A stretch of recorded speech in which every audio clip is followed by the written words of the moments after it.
Hello, YouTube. It's Mike. Okay, so we are going to talk about no contact again. And in this video, we're going to be talking about why going no contact can actually save your life.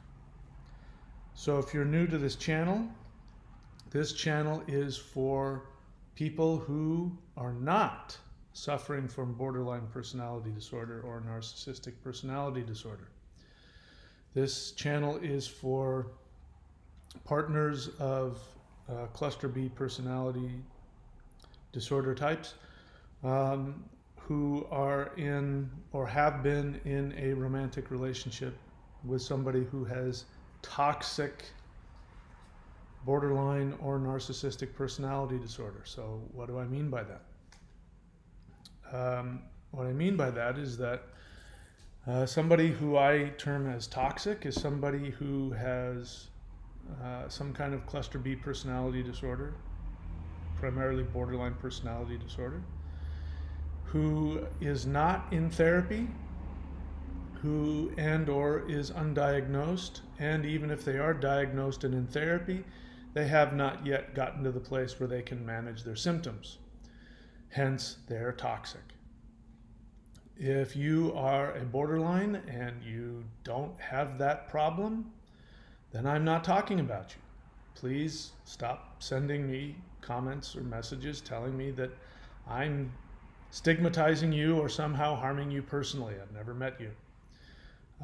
If you are able to have a relationship, then nobody is happier about that than I am. I'm obviously not talking about you. If you're with a borderline and your relationship is great and you guys work through it and you go to therapy together, I'm not talking about you either. So you can stop watching the video now if you want. I am talking about people who have been or are currently in romantic relationships with untreated, undiagnosed, and or toxic borderlines. So as I have said from the beginning, there's only one way to handle this. If you have come to the realization that your partner is suffering from borderline personality disorder, you have lived through the drama and the chaos and the pain of being on the other end of somebody constantly splitting on you, devaluing you, and destroying the relationship and reeling you back in and wanting to work on it. You're always on the verge of you're just about to get it right. She's almost there.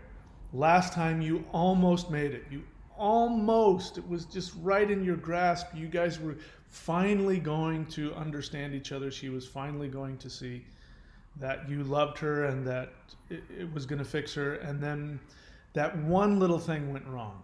You said that one wrong thing, or she got scared and she can't help it and it just got destroyed. And this next time, I'm making progress. I'm almost there. What I tell you is that there's only one way to handle it, and that is to get out of the relationship, and to go completely full no contact. So no contact does not mean waiting for them to split on you and either reject you or ghost you, and to tell me, I haven't emailed her or texted her in a week. I'm no contact. No contact means that you make the decision. Once you have ended it and you have said, I can't do this anymore, this is painful for me, nothing personal, but for me personally, this is harmful and I can't do this anymore. I think you might have borderline personality disorder. I would recommend that, but checking into that, but that's completely up to you. That's your business. It's none of my business. But for me, I gotta go. I love you. I wish you all the best. Bye-bye. And then you proceed to block their phone, block the email, block all social media, If necessary, you get rid of your phone and you get a new phone. If necessary, you get a restraining order. If necessary, you move, find another place to live, maybe in another city, and you make it as impossible as can be for them to find you and contact you. Sadly, you end up doing exactly what they are most afraid of. You abandon them completely. That is the only way out. That's the only way to your safety. And I was thinking about this today for a couple of reasons. So there is nothing like hindsight. The hindsight that you get when two things have happened. When you have gone full no contact for a long time, talking months. When you've been full no contact at least for months, and the second part is also has to be there, and you have done the work. You've done the three things that I've recommended that you do. Now, I'm saying these are things you must do. Of course, if there's other ways of doing it, I don't know. This is what worked for me, so that's the only thing that I can share with you. Those three things, as you know, are: one, I can hear the whole peanut crowd chanting with me, therapy. Two, working the steps, coda.org. If you're unfamiliar with 12-step groups, if you are, if you've been in a 12-step group, go to whatever 12-step group you're familiar with. And three, daily meditation. These three things must be done to the best of your ability every day, if possible. Number one, therapy is incredibly important with a qualified therapist who understands what borderline personality disorder is, what cluster B personality disorders are, narcissism, etc., narcissistic personality disorder. They have to understand that, and they have to have a no tolerance policy. They have to be saying the same thing I'm saying, which is you got to go no contact. You got to break off all contact with them. They are toxic to you. You need to stay away. And therapy is important because therapy helps you get to the unconscious, unresolved childhood issues that drew you to the cluster B personality person to begin with. However, in my experience, that knowledge is not enough. It won't stop you from staying with them. It won't stop you from being hoovered, or worse yet, attracting a new one. So therapy is necessary, but in my experience, it won't do the job by itself.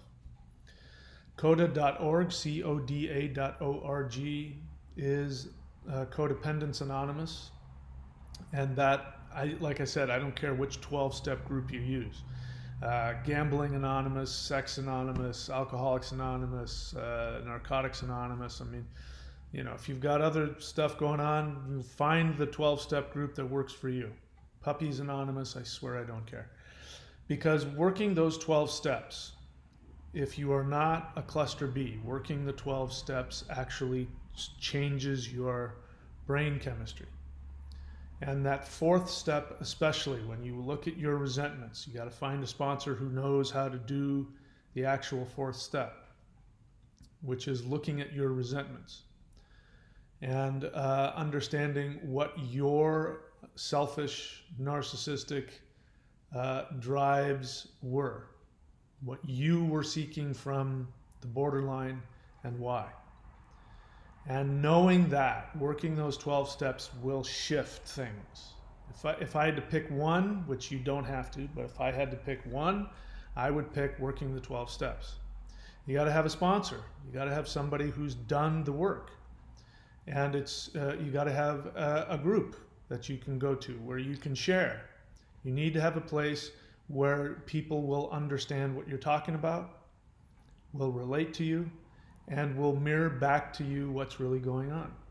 And then the three, you have to do the daily meditation, which is some kind of meditation. And if you click the join button at the super empath level or above, I teach you two very powerful meditations which take you out of being emotionally enmeshed and gives you the ability to see your emotions from an objective standpoint and allow you to have your emotions without having to act on the impulses. So those three things can literally save your life. And so now let's talk about why this is so important. I was thinking about this today, a couple of things. As I said, I've now been out of my borderline relationship for 14 or 15 months, something like that. And as you know, if you watch my channel, I would not even have remembered that relationship. I healed so completely from that relationship that I started to forget about it. And if it weren't for this channel, I would have probably, that would just be something in the back. Yeah, I remember when I was dating that chick that I think had borderline personality disorder. I remember that. But that isn't what happens. That's not what happened to me when I left, or when I went no contact. Because actually she's the one that ended it, but you never know. With borderlines, you never know. That you never know how long that's going to last.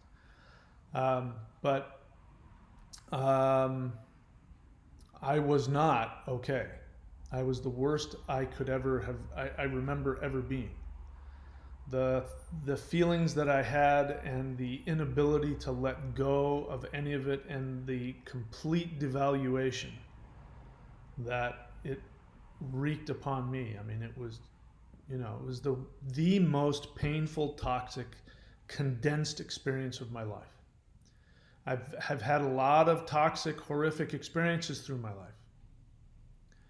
I grew up in an alcoholic family. My father was an alcoholic, an abusive older brother, mom with borderline codependent tendencies, and my own 12-step issues that I dealt with. So I've had no shortage of toxicity. But in terms of the condensed power of the toxic experience, nothing has even come close to my experience with being in a romantic relationship with an untreated borderline. And I was only with her for a few months. So I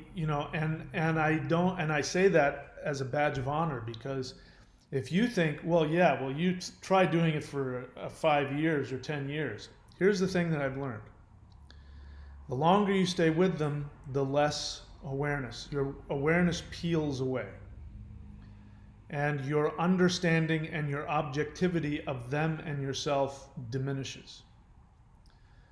And this is why I'm making this video today. Having seen it also from afar, seen other people who are still engaging with their borderline ex. They're still engaging. I can see that they don't have the objectivity to know who they're dealing with. And so that's why hindsight is absolutely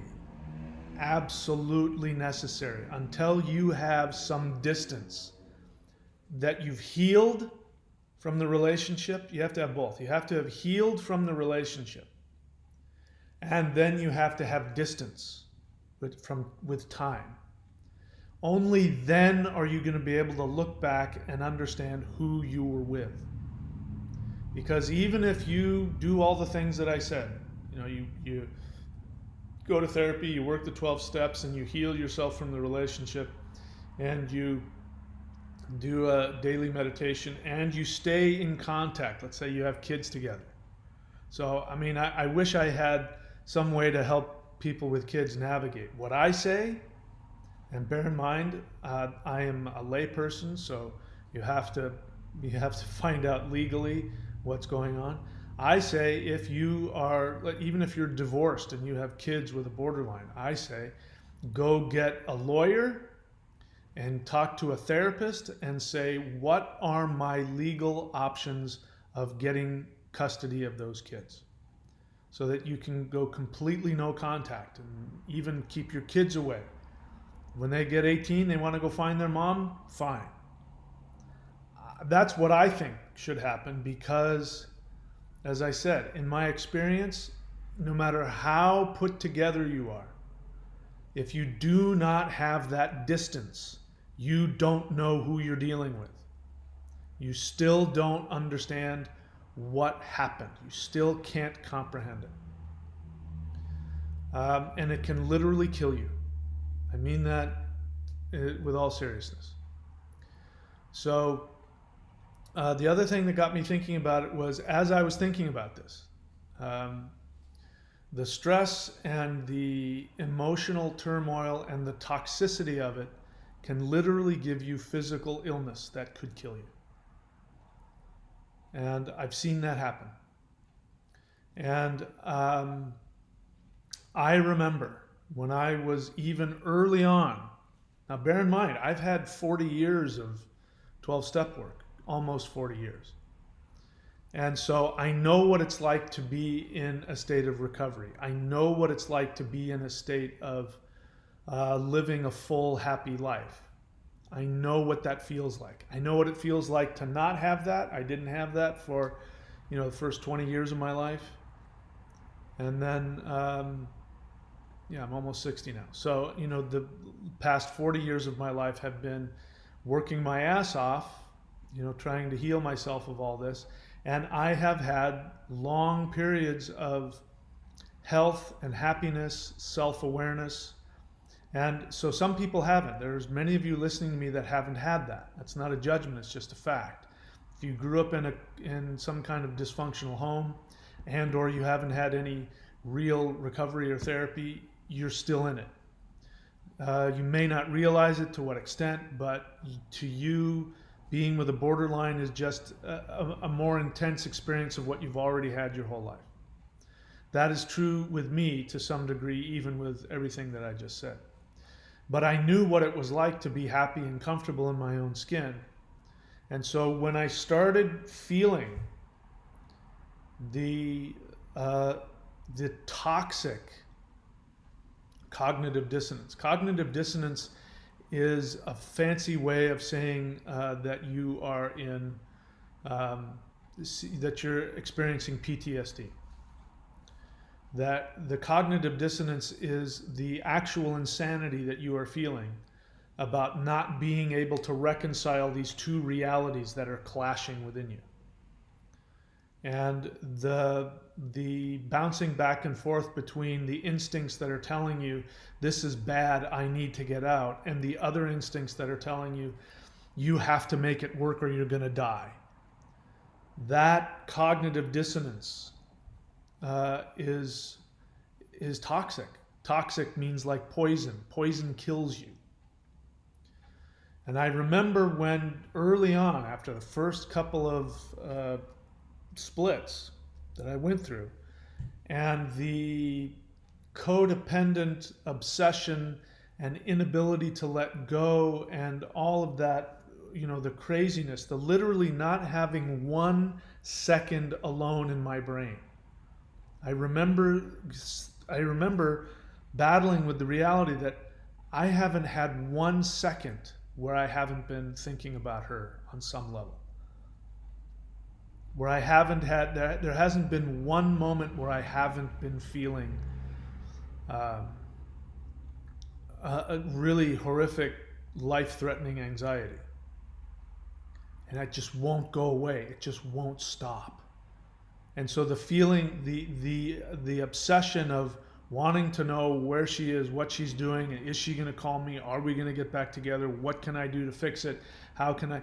The feeling that if I don't get back together with her and fix it, I'm going to die. And of course, that's all happening underneath the surface. You're telling yourself everything is fine. You're going through life as though everything is fine. People kind of see it in you. You have deeper bags under your eyes because you didn't sleep so good. Maybe you got a limp because you're in pain because you're so stressed out. That's what was going on with me. And people might notice, are you okay? Yeah, I'm fine. I'm just a little tired. But it's just, the life is just sapping out of you. And for me, I literally felt in my solar plexus, I literally felt this black hole it was a physical feeling, and I was starting to become afraid for my health. Bear in mind, I was just barely into this relationship with her. I was just barely into it. Again, for some of you, you've lived with this your whole life. It's normal. You've learned to tune it out. But having been happy and empowered to go from that to feeling myself becoming insane again, and feeling my body, my nervous system and my body starting to, warp in on itself. And I actually had the thought that I was afraid if I didn't get out that I was going to give myself cancer. That's what I was afraid of. I could feel it in my body. And as it turns out, I've seen this happen. I've seen this happen to people. And the one thing that I would say to such people is you can't have any contact with them because you don't know who you're dealing with. You still don't know. You won't know until you have a long period of time where you have zero contact, where they literally are in your mind dead. They don't exist. When that happens, then you will begin to wake up, and then you will begin to see what you were dealing with. Until then, you don't know. It doesn't matter how smart, how spiritual, how aware you are, you still don't know. So in this video, I'm going to talk about this, one of the things that I forgot, because it's one of those things that you forget. The body and the mind are really wonderful. When they heal, they heal. Like if you have a broken bone and that bone heals, you forget about it. A bruise heals, you forget about it. You go, oh yeah, I think I broke that. Like I'm thinking about it now. I think I broke my rib once when I was a kid. I don't feel it now.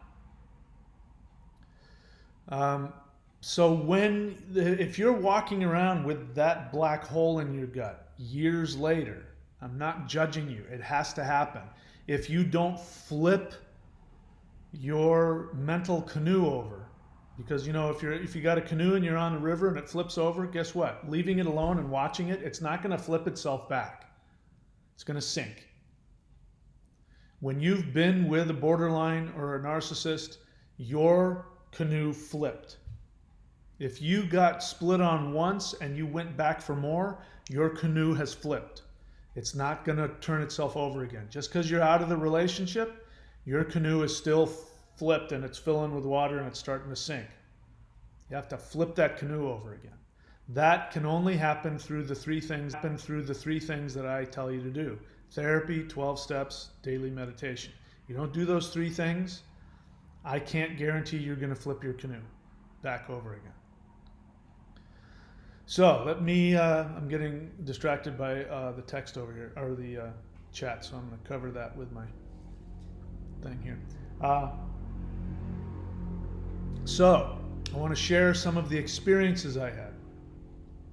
So as I said, when I first got split on, this black hole started taking over inside of me, and the obsession was horrific. And those of you who've been on my other channel, I have all of these videos. I even wrote a book about it before I met the borderline. The one thing that you need to do in this life is to know what your soul wants to do, the joy of your soul, and to do that, and to deal with the karmic backlash of following your true soul desire. When you do that, you're fully empowered, you're self-parenting, you're individuated, and you know what it's like to be comfortable in your own skin, for me to be alone in this big house all by myself and to feel completely comfortable and happy and not need anything from anybody. To have that, and then to have that taken away from me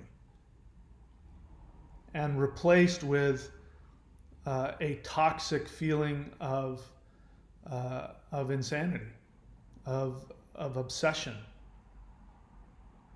of cognitive dissonance, and a physical feeling that there was a black hole that was eating me alive. To go to that extreme was very shocking to me. I never thought I would ever experience that. And to experience it the worst that I've ever experienced it in my life, to have that happen was very frightening to me. And yet that didn't give me the ability to leave. I still stayed.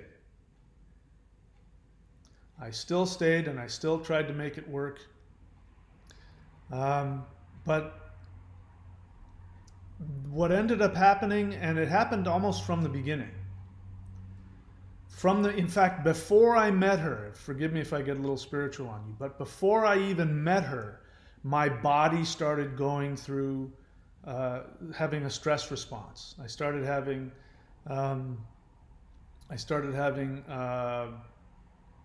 sciatic nerve problems. My knee was starting to swell up. I was starting to have spasms and joint pain. And that usually happens when I am in conflict, like I'm in unconscious conflict about something. And I wasn't. I was happy. I was enjoying myself, but this feeling was coming over. And for those of you who will watch my other channel, you can still hear on some of the videos, you'll be able to figure out when it was I met her. I started saying something big is coming and it's scaring the crap out of me. I didn't know what it was. I thought maybe something good was coming and I was resisting it, but no, it was, the devil was coming. And my body knew it. And there was this feeling when I was with her. There was this feeling of oppressive dread, which I forgot. I'm talking about it because I forgot about it. When I healed, I forgot about that part. It was not a denial. It was just because I healed it. And so I remembered, the relationship, and she was borderline, and there was all this, but what was palpable was this feeling of evil. Now, those of you watching me, I'm not saying that borderlines are evil. I'm not saying that. What I'm saying is that their unconscious black hole, they have a black hole of self-directed emptiness, rage, self-hatred, that is a result of the trauma they experienced. But in order to survive, it has been shoved into their unconscious. And I don't blame them for doing it. It's amazing they survived what they went through. Nevertheless, that giant black hole of self-directed negativity that they have, that surrounds you. When you're with them, that cloud of evil surrounds you, and you can feel it. The cognitive dissonance comes in. Which again, cognitive dissonance is one part of you is saying this is bad, and the other part is saying, no, I like what's happening, or I need this. And you have a battle within yourself. You start to feel like you're going crazy. Because you are. But the love bombing has this weird effect. And tell me, you don't have to tell me, maybe you had this experience, maybe you didn't. But my experience was, during the love bombing, I was consciously, literally weeping with joy as she was cooking me pancakes and giving me foot massages and the best sex of my life. And but there was this feeling of emptiness, like there really isn't anybody home. She's not really there, but she's doing all this stuff, and I'm just going to enjoy it. Maybe, she's just being so great and wonderful, and she's so perfect and all that. And then combined with that was this dread of what is happening here. And what was confusing for me was because being somebody who has gone through my own, psychological issues, it's not that I don't have my issues when it comes to intimacy and fear of intimacy. So I couldn't tell the difference between my actual fear of intimacy and my body saying, this is bad, you got to get out. This is not good. You're getting pulled into the depths of hell. She is a, what do you call those things? She's a, what are those spirits that suck the life out of you? I forget what they're called. Anyway, you know what I'm talking about. She's gonna kill you. This is bad news. I can't tell you what exactly. I just know that this is dangerous. Get the hell out. I couldn't tell the difference. I hadn't consciously experienced it.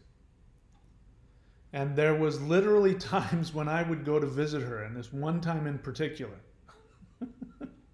it's hilarious to me now.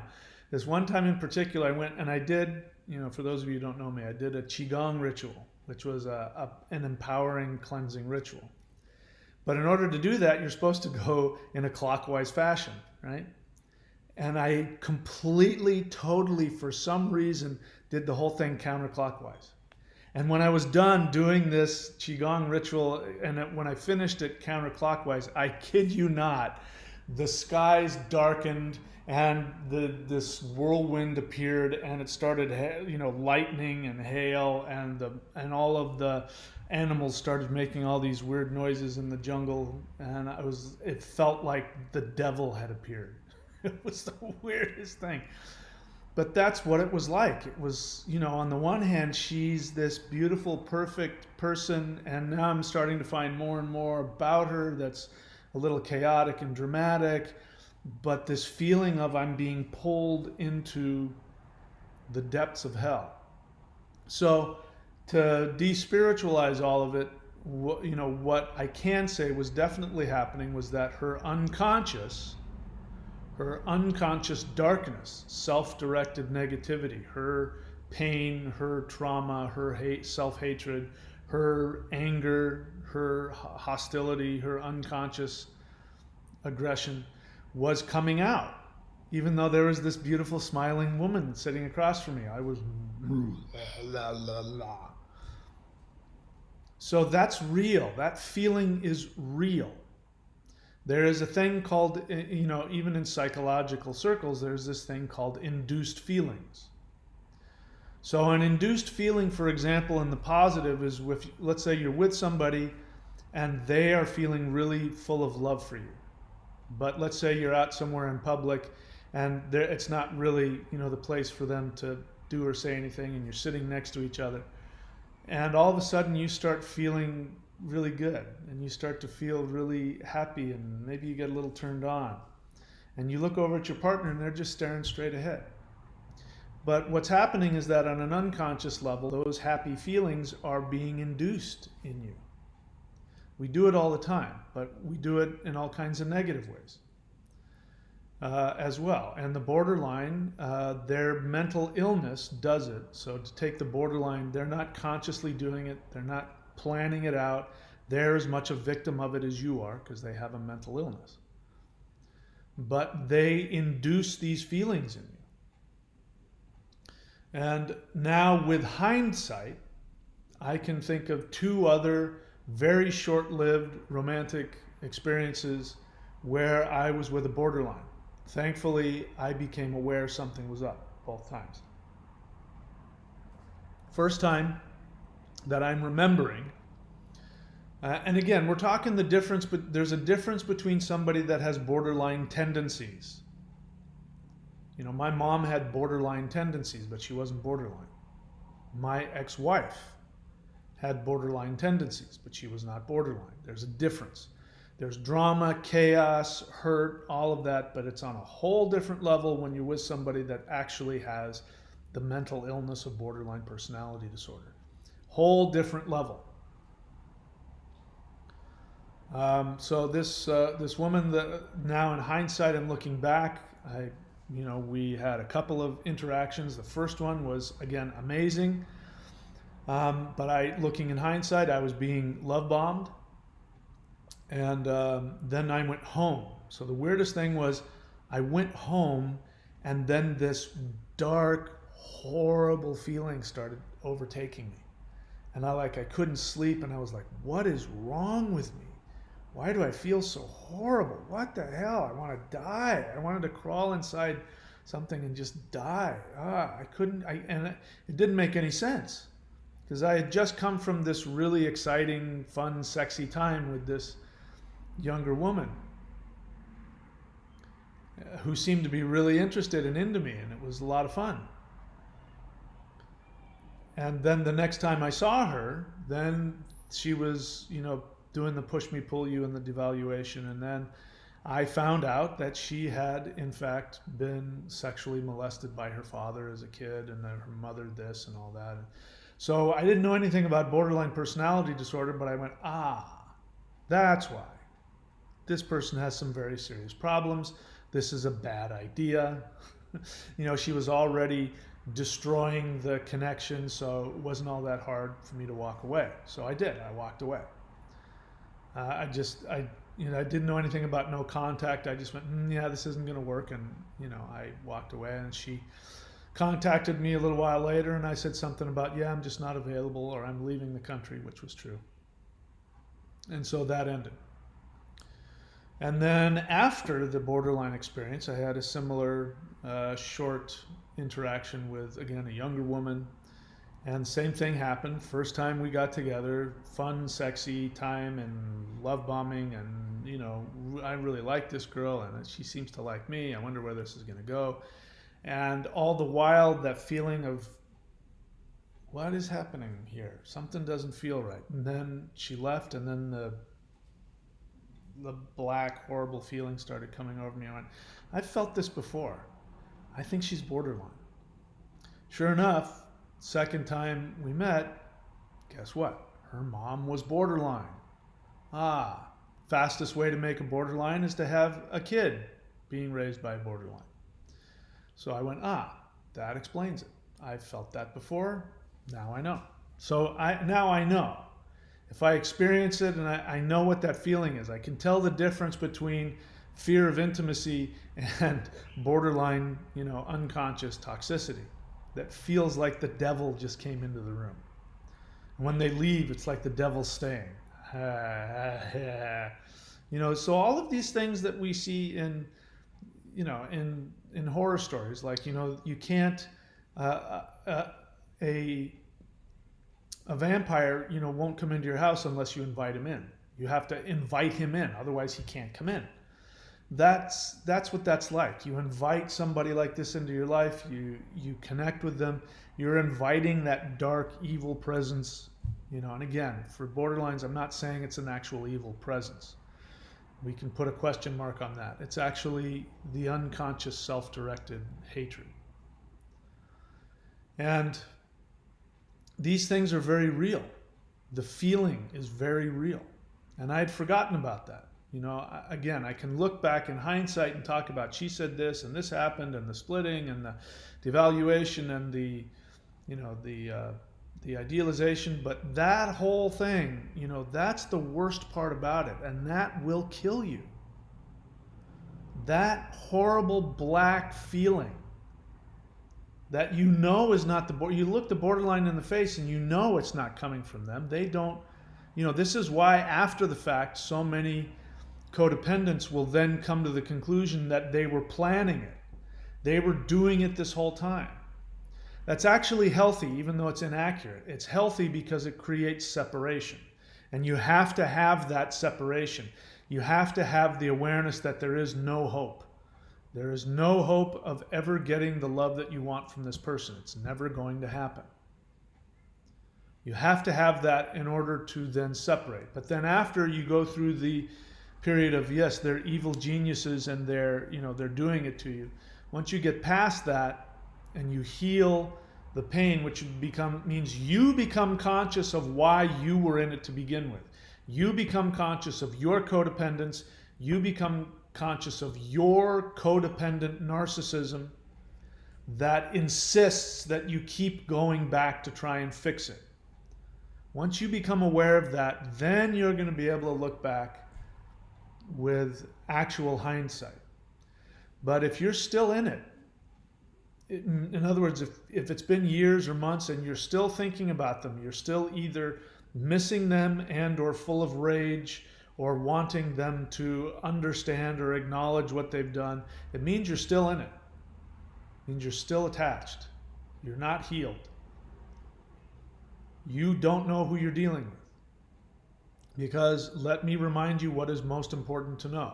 I tell this to you not to stigmatize borderlines or to make you feel like a victim. I tell this to you for one reason, so that you will have the strength to leave and do the 3 things I tell you to do.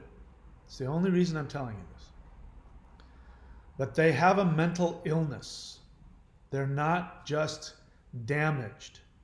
They're not just people with emotional issues. They don't have borderline tendencies. They are borderlines. Different. People with borderline tendencies can reverse those tendencies over time with therapy and 12 steps.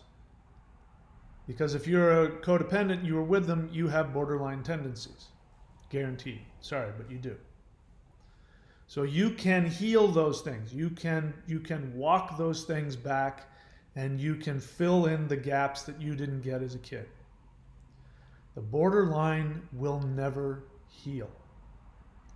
The best you're going to get from somebody who has the mental illness of borderline personality disorder, the best you will ever get, is if they spend, as I understand it, at least 10 years in therapy with honest, committed intention to heal. A minimum of 10 years, if you're lucky. Then they will begin to learn how to handle their symptoms. They will begin to learn how not to act on the impulse to split and devalue. They will never, ever stop splitting. That's never going to go away. Any more than an alcoholic can ever go back and pick up a drink, or a drug addict can ever go back and do heroin. They can't ever do it. They're chemically, mentally, they're broken. They can't do it. Borderlines were broken in infancy. It's broken. It can't ever be put back together. But they can learn how to manage it. So as I understand it, and I'm perfectly open to being wrong about this, but based on my research, communicating with others, etc., etc., the best that they're going to do is they will still split. Every time they feel love for you, every time you connect to them truly in a loving way, or they have a loving feeling for you, and the desire to attach arises within them, they will automatically split. They can't help it. And at best, they will go, I'm splitting, to themselves, and they will do whatever it is they need to do, and it won't be pleasant for you. They might have to say something like, I need you to leave the house for the day. I need to go to my own apartment and spend the night alone. I can't be with you right now. You will still feel whatever horrible feeling, but maybe you've come to learn, okay, they're having their thing, they're self-healing, and I don't get to be with my partner whom I love right now. They will also never attach to you like you do. They will never attach to you the way you attach to them. They will also never see you as an equal. They will always see you as either the godlike parent or the disgusting cockroach. You will never be just a person. Now, there's nothing wrong with that. I don't judge anybody for their feelings. I only judge people for their actions. And so, to the credit of those who have gone that route of therapy and have the ability to have all those feelings and act appropriately, that's really all that matters. Borderlines, if you're listening to me, somebody just recently put a comment, obviously a borderline, and said something to the effect of, that I'm stigmatizing and I don't know what I'm talking about and I don't know what it's like to have this disorder, and if I did, I wouldn't be saying those things. And it's like, look, this isn't about you. It's about what you do. And this is something you need to understand. Infants are all about their emotions. Borderlines are emotionally arrested at infancy. Infants are all about their emotions, and their emotions are their essence. They are their emotions, which is why we tolerate babies crying and screaming, because we know they don't have any filters. They are their emotions, their essence. If you deny their emotion, you deny their existence. They can't tolerate you not reacting and acknowledging to their, what they're doing. But adults learn to, they individuate, and they learn all of these feelings. Right now, this is not appropriate. I will express this in a healthy way when it's time. And it's okay that I'm not following my impulse right now. Borderlines don't have that ability when it comes to splitting. And I forgot where I was going with that, but point is that borderlines, if you're listening to me, like what this woman said was, you don't know what it's like to have this disorder. But here's the thing, I don't have to know what it's like. Me not knowing what it's like for you to be incapable of controlling yourself is completely beside the point when it comes to the damage that you cause when you can't resist the impulse to act on your irrational feelings, perceptions, and impulses. That is not my problem. It's nobody's problem. It's your problem.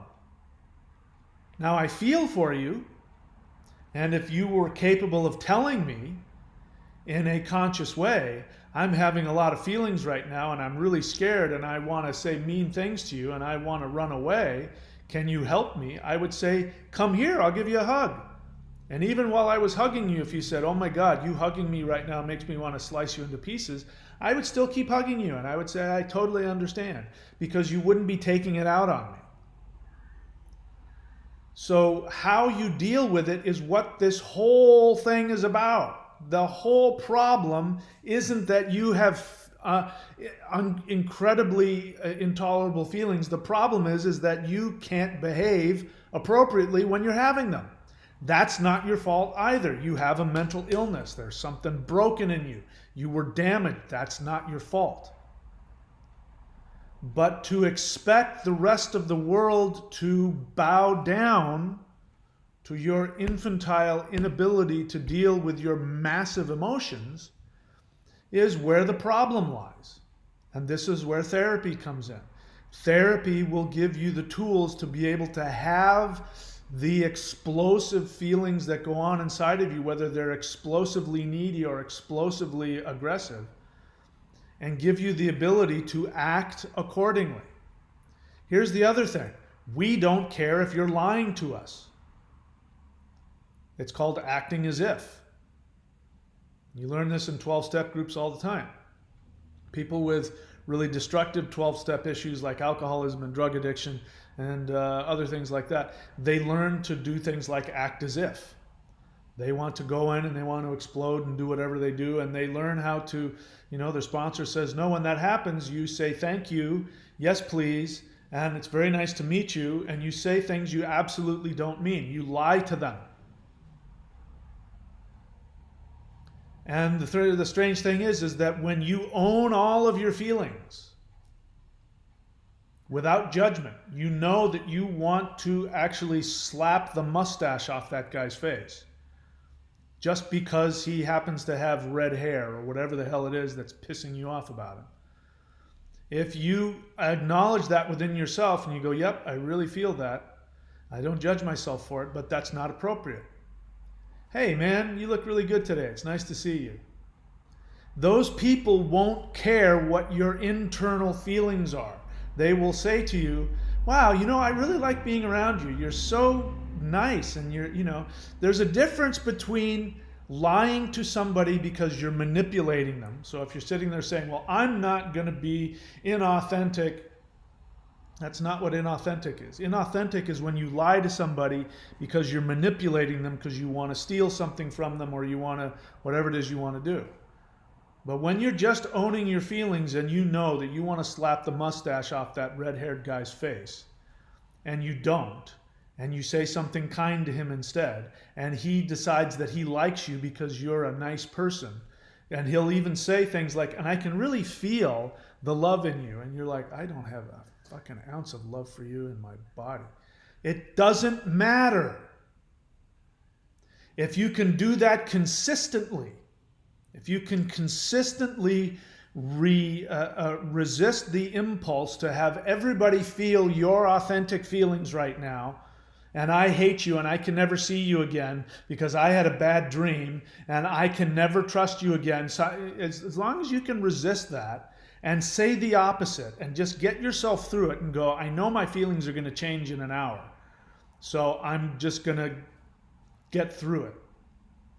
And I'm going to tell them what they want to hear, even though I know it's probably what I really feel, but I can't grasp it right now. And then you stick with it and the feeling calms down, and guess what? You're now consistent. You have object constancy. You don't have object constancy, you act as though you do. The person leaves the room and you decide it's time to pick up the phone and call a hooker or whatever it is that you're going to do to split on that person. You ask yourself, you say, what would somebody who has object constancy do? Oh, they wouldn't do that. Okay, I won't either. I will stay home and welcome them when they come home from work. You act as if. So borderlines, I know that your main thing is you want people to understand your feelings.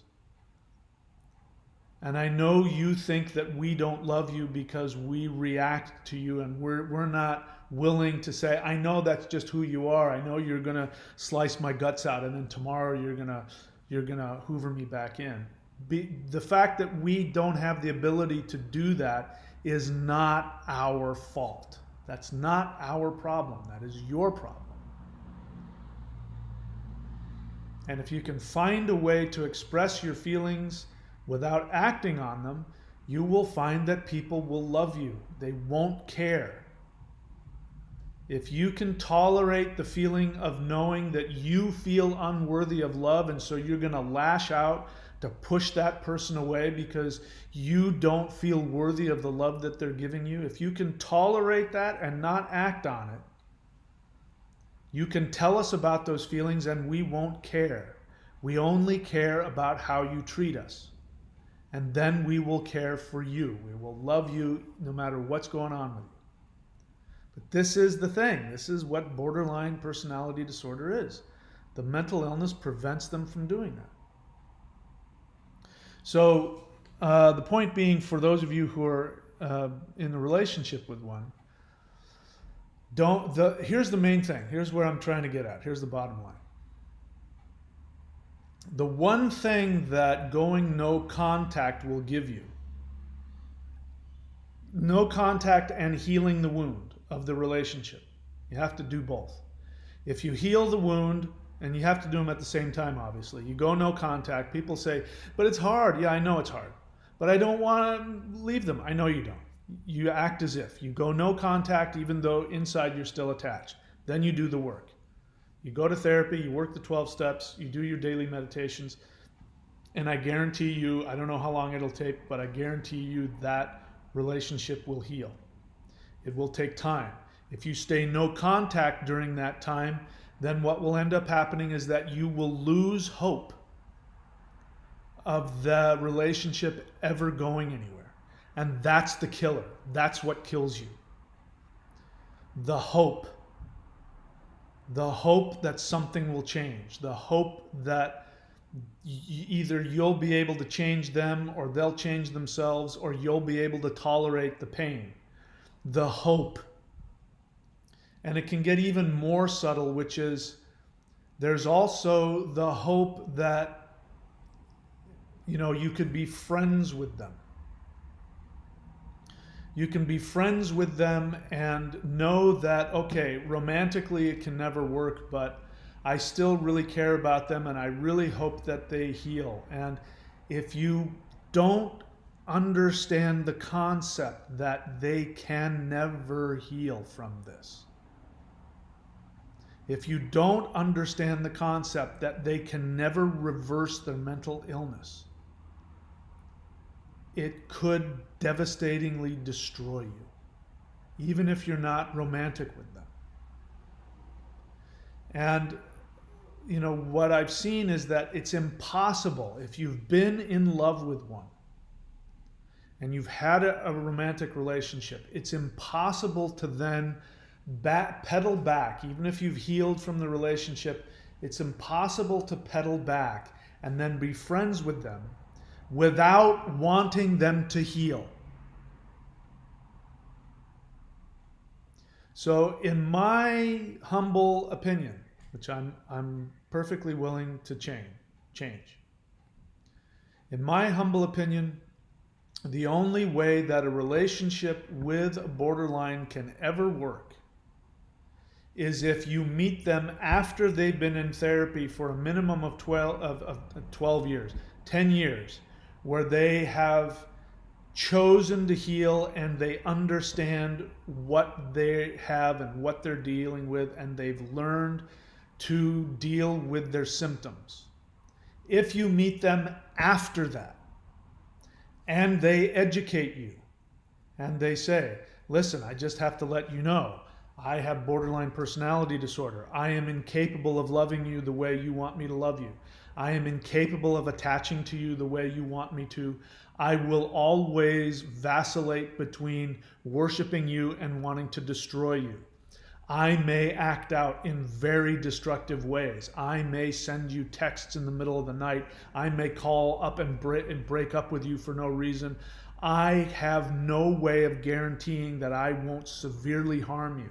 But I've been in therapy for 10 years and I have some experience on learning how to manage my symptoms.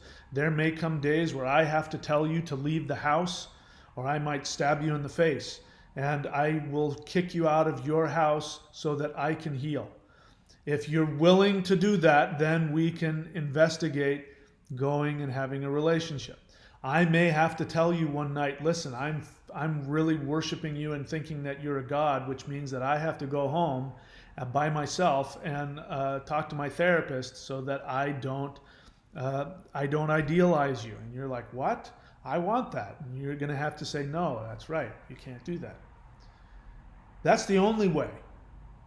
But if you've been with one and you've bonded with them and you've fallen in love with them, even after forgiving them and deciding to be friends with them, I don't think it's possible for you to not keep thinking that they can heal. I don't think it's possible. And I think that in and of itself can be deadly. Because you never fully heal. In order to heal from the damage of a borderline, you have to never see them again. Ever. Again, I'm willing to change my mind on that, but that's my belief. So the bottom line is this: if you don't go no contact and do those three things that I say, based on what I've seen, this is not a prediction or my hope, but based on what I've seen, it can literally kill you. You will die 20 years later from some horrific disease. This kind of pain of the codependent attachment to a borderline or a narcissist, that the pain that creates, the conflict within, the delusion that you're going to heal your mother who never loved you, you're finally going to get your mom to love you, that pain is deadly.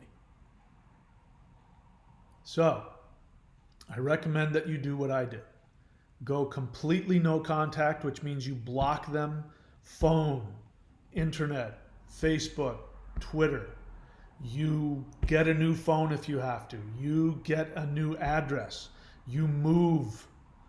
You get a restraining order. If you have kids, you go get a lawyer and a therapist, and you say, what can I do to get full custody of my kids? And you don't let the kids see their borderline mother until they're 18. Now, again, I'm not a therapist. I'm not a lawyer. It's just my opinion. Talk with professionals before taking any action on that. But that's my feeling. I feel very strongly about it. How destructive a borderline is. You can't play around with kryptonite. If you're a codependent and you've fallen in love with a borderline, if you've fallen in love with a borderline, then this is your reality. They are now kryptonite to you. That's not going to change. Okay? All right. So I know some people may or may not like what I've said. I'm happy to take any questions if you want. Best way to interact with me is to ask an honest question or to share an honest feeling. Anything else, and even with that, you put a target on your head, I may psychoanalyze you, just letting you know. 99 Luftballons said she had me convinced it was always my screw ups that set us back every time. It didn't matter if she was wrong, it was the way I reacted that caused me to be the blame. That's called projection. And borderlines are the masters of projection. They project themselves onto you. And they're victims of it. They're victims, she believes it. They're victims of their own projection. You're in pain over that. The only thing that matters here is that you chose to be with them. So it's like complaining that you got bit by a shark. That's just what they do. What are you going to, I mean, why waste time? You know, again, the reality of knowing who you were with. Mine did all kinds of those things too, and I don't look back on those things with pain and anguish. I look back on it and I go, yep, that's what they do, and I showed up for that. What else? I was in denial. I wasn't ready for this channel until I learned what BPD is and the traits. Then it clicked. Now I'm starting my journey to healing. Good. I hope you're doing those 3 things. Anything less, in my opinion? You know, for those of you who come on this channel, again, if you come on, I have compassion for you, especially if you complain. I will have compassion for you, but I won't have any sympathy for you if I say, here are the 3 things you need to do. If you don't do them, I don't have any compassion. I don't have any sympathy for you. Same way if somebody goes to a doctor and says, I've got this pustulous boil on my arm, and the doctor says, here, I've got a shot. If I give you this shot of penicillin, it'll go away. And you go, yeah, no, I'm just going to put some alcohol on it. I'll be okay. Maybe I'll come back later. And the doctor says, no, you're going to die if you don't do it. No, I'll be all right. You have compassion for him, but you don't have any sympathy. You know, you've got the cure. Either you take it or you don't. And the thing is that codependence is just like BPD in that it is a syndrome that tells you you don't have it. Imagine a flu that told you you didn't have the flu. No, when you have the flu, you know it. But if you have BPD, you are codependent, everything in you will tell you you don't have it. So, yeah, anyway. What else? Luft Balloon says, I'm almost past this. Praise God. All right, so that sounds like denial. I don't need you to get past it. Stop trying to get past it. You need to be in it. You need to, again, that tells me you're not doing the work. Doing the work says that you realize you are powerless. You know, step 1, you realize you're powerless. It means you're screwed. So that tells me you're not doing the work. That's denial. Burgertown Rar. I broke up with my BPD girlfriend and business partner. Oh my God. She was your girlfriend and your business partner? It has been exhausting and it's been difficult. Yep. Now you got to go no contact, do the 3 things. Therapy, 12 steps, and daily meditation. And then you have a chance, in my opinion. Sakura Designs is going to share an opinion, and that's dangerous with me.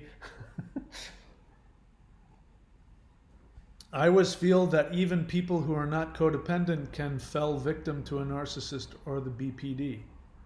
So that's like saying, I feel like people that don't have COVID can also catch COVID.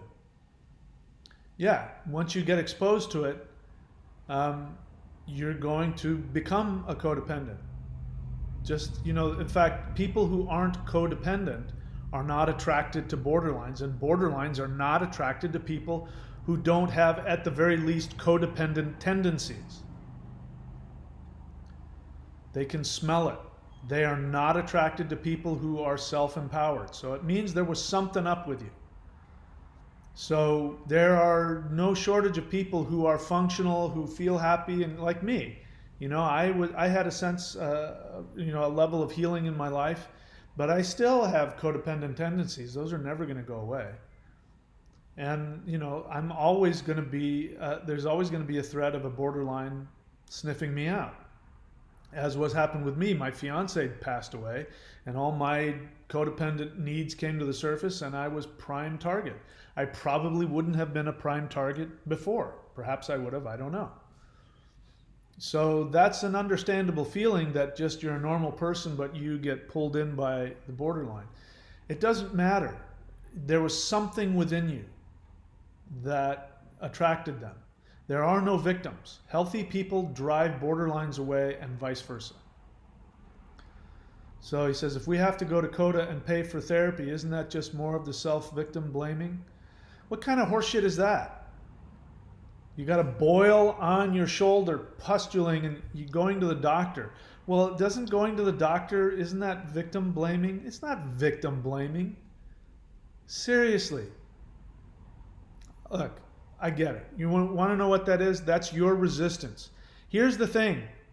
Codependents are addicted to the abuse.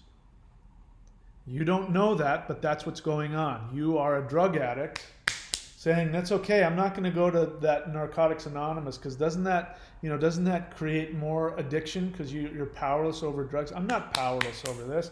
I can get rid of this anytime. You can tell yourself that all you want. I'm not going to co-sign that bullshit for you. If you want to stay away and tell yourself that you're not codependent, I can't talk you out of that. I can only tell you what I've seen and what's worked for me. You want to heal? Those are three things. And by the way, therapy won't cost you anything if you go online and type in free online therapy. There's no shortage of it. So stop with the bullshit excuses. Therapy is free. CODA is free. Meditation is free. Even if you convince me that therapy isn't free, CODA is free. And I said, if you have to pick between the three, I would pick CODA. So Sakura Designs, cut the bullshit. Knock it the fuck off. You want to get better? Here are the things guaranteed to work. You don't, I have no sympathy for you. My hair is off to you. Best of luck. And I can say that with love today. 99 Luftballons. I'm watching my ex drink herself to death now. Why? Why are you watching?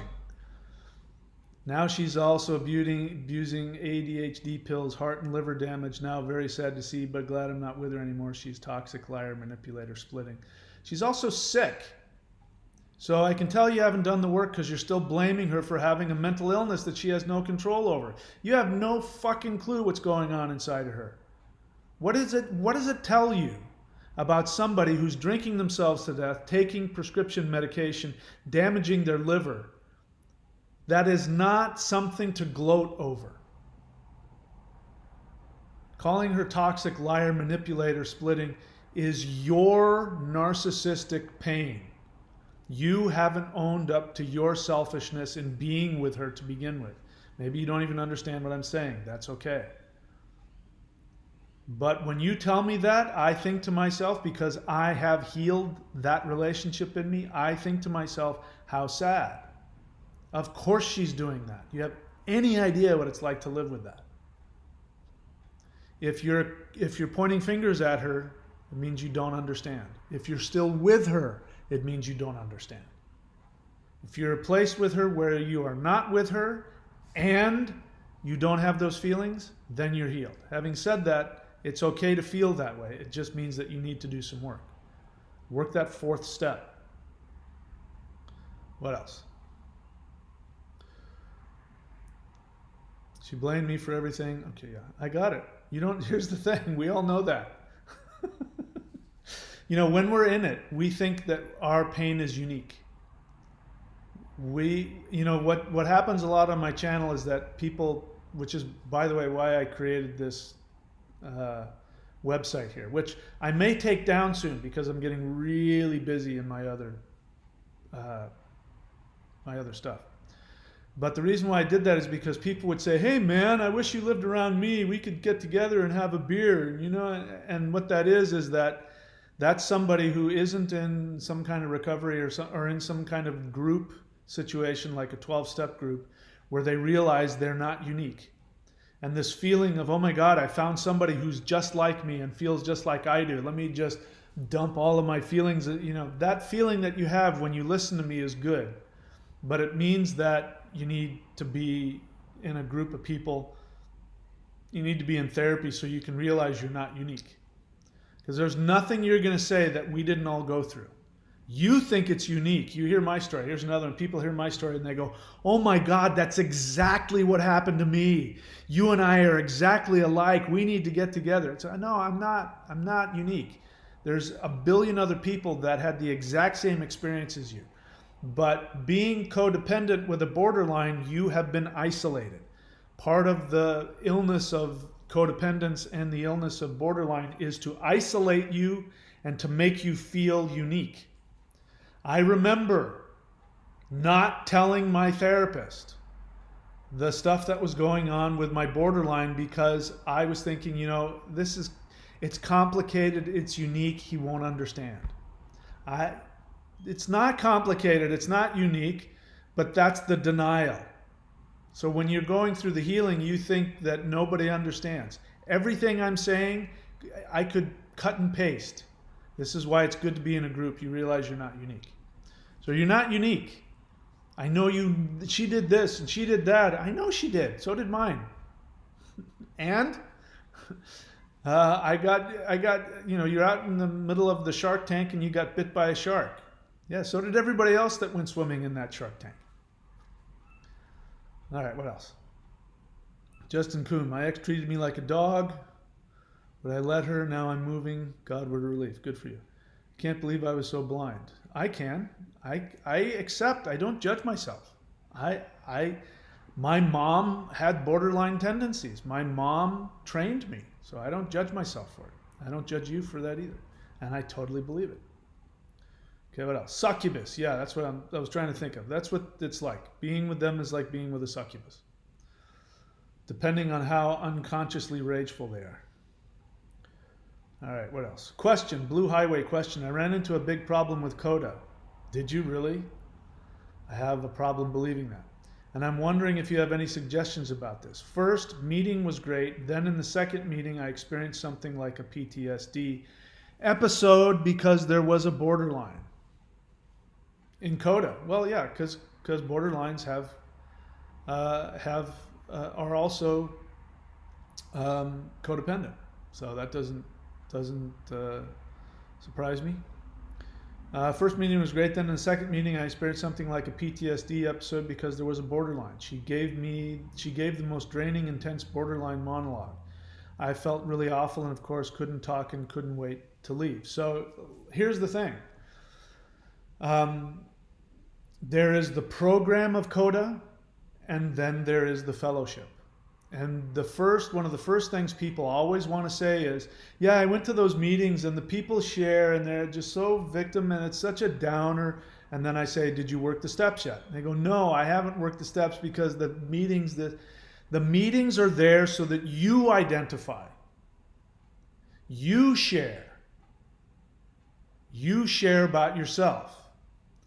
And then you get somebody to walk you through the steps. So if you've listened to my instructions, don't do as I did, do as I say. Because now with hindsight, if I were to go back and do it all over again, this is exactly what I would do. You show up to the first meeting and you raise your little hand and you say, I need a sponsor to walk me through the steps. Can somebody help me? You get somebody's phone number and you get your ass into the steps as soon as possible. If your sponsor says to you, no, let's not rush into the steps, you say, thank you very much. I appreciate it. I'm going to find another sponsor. You find a sponsor who's going to get you into the steps the day you walk in. They should be talking with you about step 1 from the first day. That is your antibacterial medicine. The people in Coda are sick. So complaining, it's like going to a hospital and saying, I went to the hospital to get this giant boil removed, but I walked in and there was all these sick people and it's a real downer. I don't want to be around. There's this guy with a broken leg and some woman over there. I just, that's what you're saying. You said, I went to this meeting for people who are sick. And they were talking and I could tell they were sick and it made me feel my own illness within me and it freaked me out and I want to leave. You need to get your ass into the steps. Get somebody to help you ASAP. So I appreciate you sharing that question and your problem. My answer to you is to go back. You're not dating that borderline. So that means that the universe is providing with you a mirror of, oh my God, that's the shit. You can listen. You can write notes as she's talking. Write notes about all the shit that she's saying that's pushing your buttons. Then call your sponsor and say, hey, I need to talk to you. She said this and she said that and she said this and she said that. You know, deal the fuck with it and heal. That's my suggestion for you. Blue Highway. I was really looking forward to CODA. Now I don't know what to do. Well, now, congratulations. Now you understand why it's bitter medicine. What do you mean you don't know what to do? So all you're telling me is that you have a feeling. What have I been saying this whole time? I made that whole speech, the borderlines. Just because you have a feeling doesn't mean you have to act on it. So Blue Highway, are you a borderline? Are you incapable of tolerating an uncomfortable feeling? I know it's uncomfortable. That won't be the first time that CODA is going to be uncomfortable for you. Trust me. It's going to continue to be uncomfortable. When you work those steps and you work step 4, you're going to be seriously fucking uncomfortable. All right? I never said that it was going to be easy or that you wouldn't have discomfort. You are suffering from codependence, malignant codependence. You have to treat it like a personality disorder. If that's going to drive you away, these are your choices. Here are your choices, Blue Highway. You can go to CODA and be stimulated anytime somebody is fucked up and they share and it makes you feel how fucked up you are. And you can leave and never go back. And then most likely another borderline will find you and you will feel safe because that's what you know. You know how to be abused. Or you can do the thing that is most difficult for you, which is go and face it and talk to somebody and share with a sponsor what is going on inside of you and all of your feelings, because you've been told to never share those ugly feelings. So now you're going to have to do the exact opposite. So the question is, do you want to heal or not? If you want to heal, I'm sorry, but that's just the way it is. You're going to be pissed off and upset, but at least now you're conscious of it. Think about it. You were next to a borderline, and instead of wanting to take her home and make love to her and marry her, you were upset by what she was saying. You were put off by her. That's good. That means that you're afraid to go in the shark tank. So my suggestion to you is to stop complaining, get your ass back to a meeting and get a sponsor and work the steps. Stop fucking around. Stop screwing around. Come on, what's wrong with you? Get in there, work the steps. Come on. What else? So don't go to meetings and talk to pretty blondes. And then you say, I started talking to a pretty blonde. Did I say go to CODA meetings and pick up on somebody? No, that's not the place for that. Find a sponsor. Don't waste your time. Don't be something for somebody else. You're not there for that. Having said that, I understand. All right, so 99 Luftballons again. Okay, so you're starting to repeat yourself. Jonas Mecca question. Mike, I confronted my ex about cheating on me. Why? I said that life was going to charge her for her actions. Why would you do that? After that, I went no contact and blocked her. So you judged her. So good for you. So you were self-righteously indignant. So you confronted somebody who has a mental illness. Part of their mental illness is that they have no object constancy and they do things like cheating because they think that's what's going to save them from dying in the moment. And you confronted them on it and you self-righteously pointed out a sick person what they did. And what were you going to accomplish with that? Was she going to all of a sudden go, oh my God, you're so right. I don't know what I was thinking. Oh, now I see. Okay, I'm not going to do this anymore. What did you think? She was going to be humiliated and you would feel righteous and you would somehow feel better? Why? If that's what it took for you to go no contact, great. Here's what I suggest that people do. Going no contact is this. It's a conscious thing. You say to them, hi, Jane, listen, I can't do this anymore. If you can't look her in the face and do it, then do it by text, do it by phone, do it by voicemail, do it by letter, do it however you need to do it.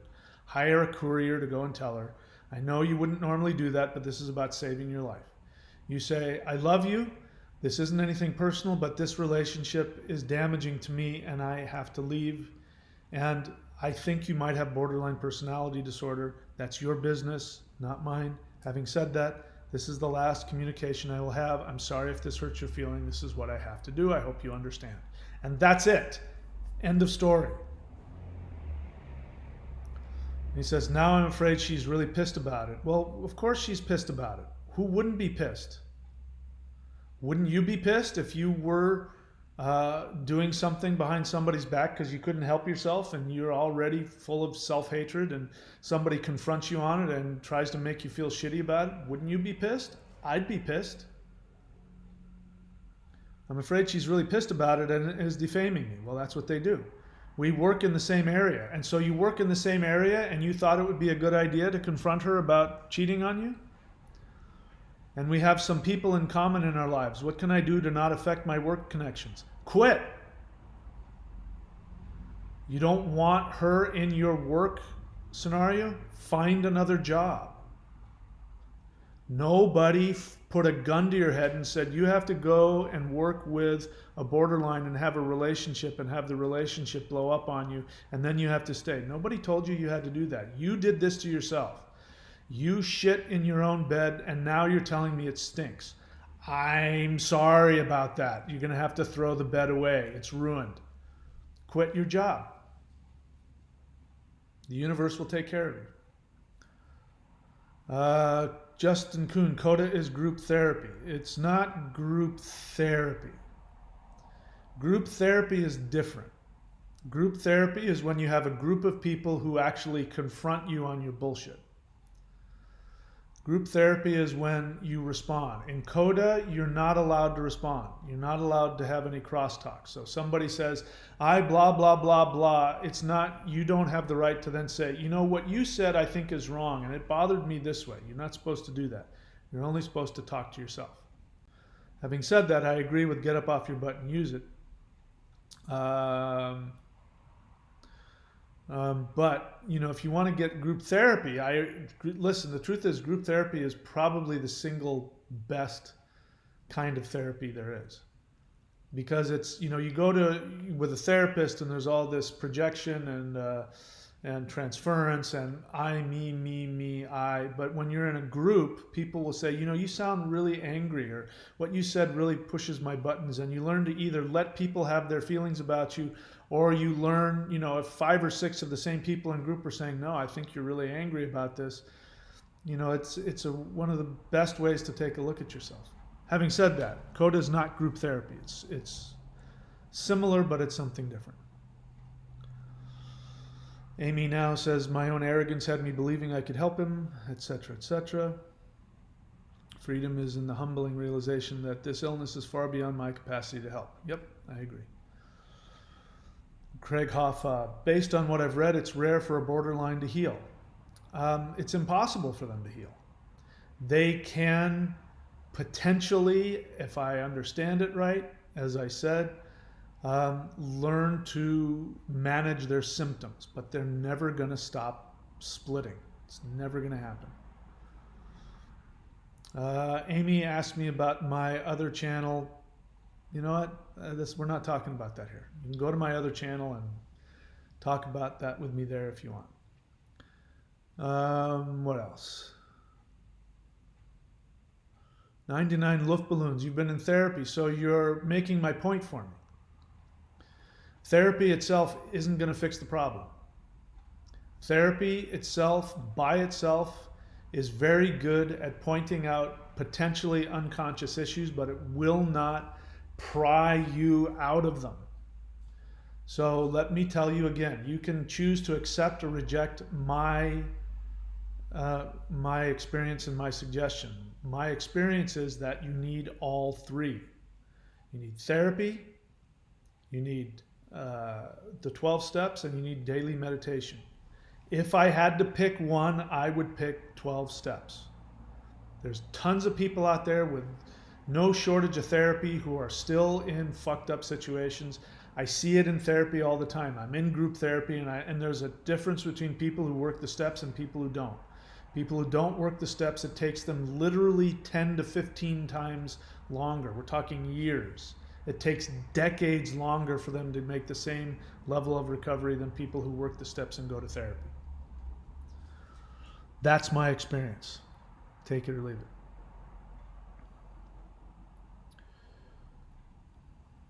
Okay, so getting through all of the.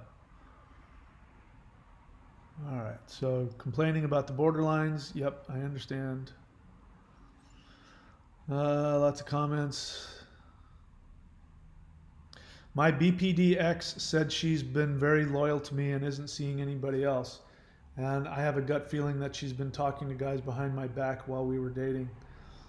Are people with borderline personality disorder generally honest? Who cares? Seriously, who gives a shit? You just said that my ex-insane person might be doing things that are perhaps not rational. And so what do you want? It tells me you don't understand who you were with. If I say to you, no, she's telling you the truth, she has been very loyal to you, what does that mean? That means you're going to go back to her. Oh, so she was loyal to me, so I'm going to go back to her. If I tell you, well, of course, she's a borderline. That's what they do. They can't help it. They have to go and cheat on you because that's how they deal with the unbearable pain of being a borderline. And then you're going to go, oh my God, I can't believe she did that to me. I mean, the point is you're supposed to go no contact. You're supposed to not care. This whole video is about going no contact, which means that you don't find out any information about them. You don't try and figure out what they did or didn't do. I mean, I could go back and try and replay what my borderline ex did, and I'm sure I could very likely come up with the scenarios of how she was cheating on me. And who cares? I was in a Shark Tank with a shark. She did what she did. What's important is me. I chose her. I kept going after it. You chose to be with a borderline. She's your ex now. Sounds like she broke up with you, and you're stalking her. So stop it. It doesn't matter whether she was loyal or wasn't loyal. It means nothing. Go no contact, do the 3 things, and then you won't care. How about this? Do you want to get to the place where you don't care? Where you honestly don't care? If somebody says to you she was cheating on you, you go, oh, okay. Or they come back to you and they say, no, she was completely loyal to you, and you go, yeah, okay, I don't care. You want to be there? Do those 3 things. And first thing is you got to go no contact. Craig Hoffa says, I would love to know the percentages of borderlines that actually go to a therapist because they feel they don't have a problem. The one I dated, everybody else was the problem. Why do you need that? They're sick. They're mentally ill. So whether they think they're sick or not is irrelevant. I already know the percentage is very low. But why are you gloating over that? Why is that something that makes you want to gloat? They're sick. The percentage of alcoholics that stay sober.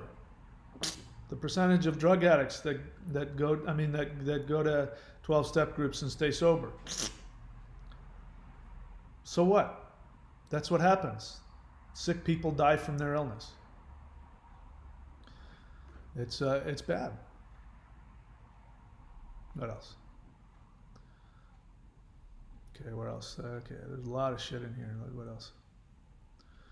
Okay, so I'm going to have to stop reading every single comment because it's just too crazy. This is why I prefer questions. What else?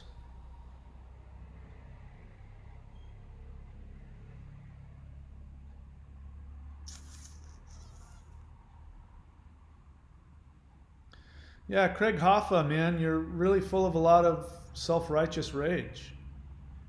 I don't see a lot of work. Are you doing the work? I don't see a lot of healing. Black Earth Productions question: what are the main factors in terms of characteristics with an individual when it comes to BPD? The only thing that matters, Black Earth Productions, hi, good to see you. The only thing that matters is, do they split? The other stuff is not relevant. That's just drama. If they are a borderline, it means that they vacillate between idealizing you and devaluing you. And so splitting means that they can, in 1 second, go from loving you to hating you. You'll have the best sex of your life, you'll have the best weekend of your life, you'll have the best dinner conversation, and either right after dinner they will accuse you of something you didn't do, or they'll get up and leave, or you'll get a text the next day saying I can never see you again, or you'll find out that they just disappeared and then ended up, dating somebody else, or they go, and sit under the covers and don't come out. They split. That's the thing that matters. And the other things, they're borderlines. There's all kinds of other things that they can be and do. They have all kinds of other problems and things that have to do with their mental illness. But in terms of relationships, their biggest issue is that they can't attach. When they start to fall in love, they then become absolutely horrified, and they're afraid of abandonment, and they lash out at you proactively to destroy the relationship so that you won't hurt them. They will accuse you of doing things you never did. They can go off the handle simply because you looked at your watch, and to them that means that you are going to leave them and break up with them. So that's the only thing that matters. If they split and hoover, so they'll break up with you, take you back, and each time they do it, they destroy you in a way each time gets worse. The more vulnerable you become with them, the more they climb inside you and destroy you. I don't know how else to put it. So if you've been with a BPD, you know it. At some point, so research it. So Black Earth, I would say research it. And in terms of the characteristics, I don't know that that's really important. Because the whole point of this video is, once you realize you're with a BPD, you go no contact. If you realize you were with a BPD, then you go no contact and you look at your codependence. Because that's the bottom line. If you were with a BPD, you're a codependent, an untreated codependent. That's, in my experience, what's most important. The rest of it, I don't think it matters. It doesn't matter, because, I could say, oh, they cheat on you. Well, sometimes they don't cheat on you. Oh, they throw things at you. Sometimes they don't throw things at you. They don't get upset. I mean, the characteristics can change. The one thing that doesn't change is they can't tolerate intimacy, and intimacy is so frightening to them that they violently destroy the connection, and they destroy you in the process. They project onto you their intense self-hatred, and what you end up feeling is crazy, and you don't understand why, and the feeling of, if I just do this one more time, I can finally get her to love me, and etc., etc., etc. You said earlier something about your mom loves you. I'm assuming that's you're responding to me saying something about, because this is the case. Codependents didn't get the love that they needed.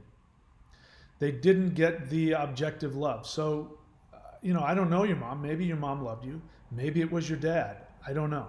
But somebody in your family devalued you. Somebody in your family as a child, as an infant, did not give you the feeling that you were loved just for who you were.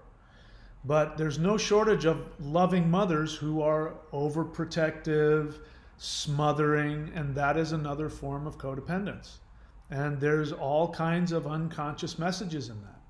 So just because your mom wiped your butt and loved you and did this, that doesn't mean, just because your mom didn't hit you over the head with a baseball bat or called you names does not mean that she wasn't codependent.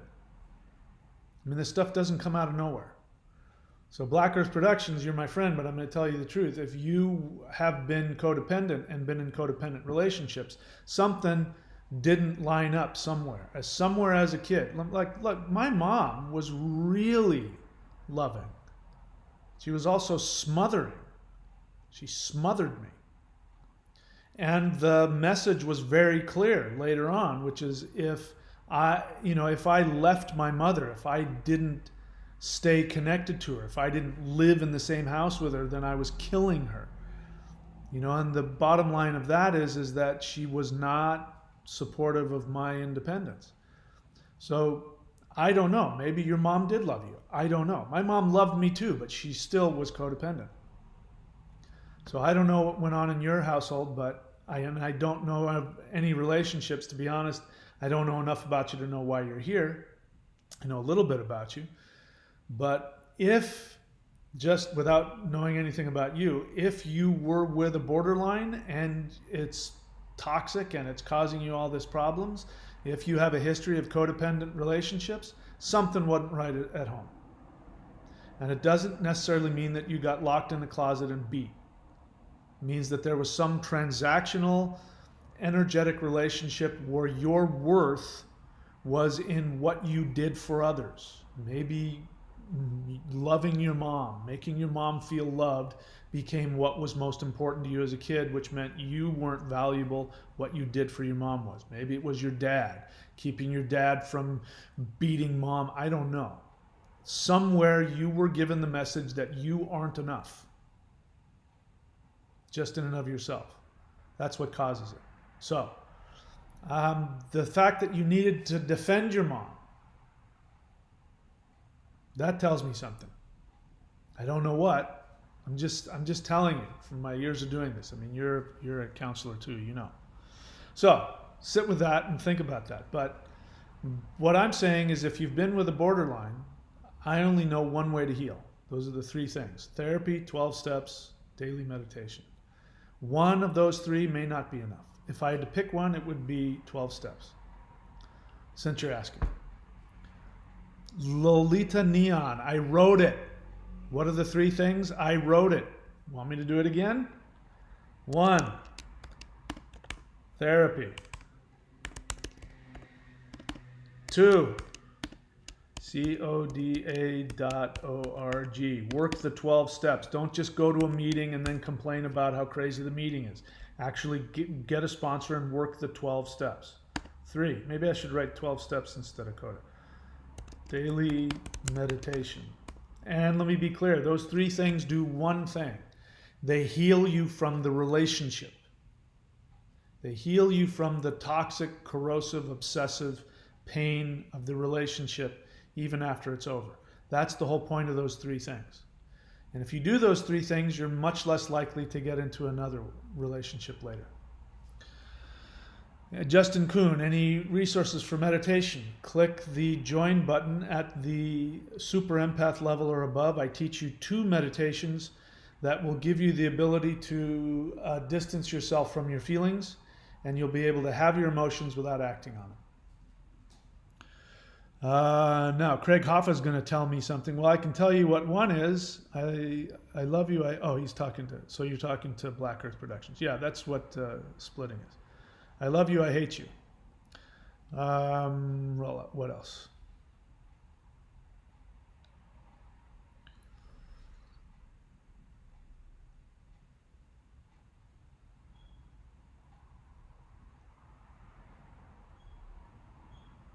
So Craig Hoffa, John Doe, Craig Hoffa. Okay, so again, you guys are just telling us what we all know. We've all been there. Again, I don't care what she did. It just doesn't matter. All of the specifics of, she was abusive. I get it. And what do you want? Let's see. Amy, sorry I lost my fiance. I appreciate that. I'm sorry too. John Doe, so can she still be BPD even though she's in a big rush to get married? Do I really need to answer that? you have love bombing, and you have devaluation. So, being in a big rush to get married, which one would you say that is? Borderlines are very needy. They're afraid of being abandoned. What would you say being in a big rush to be married? Where would that fall in if she's a borderline? See, the thing is, they can be anything. They can not want to get married, I can never marry, or I have to get married. That's not what matters. What matters is that they split. So this tells me, John Doe, that again, you're in denial if that's you. You're in denial, you don't understand what you're dealing with, and that's okay. All right. What else? 99 love balloons, I was not gloating, we have kids together. Well, I don't remember what I said, but. Black Earth Productions, it is painful. I completely agree. It's the most painful thing I ever experienced, and I've experienced a lot.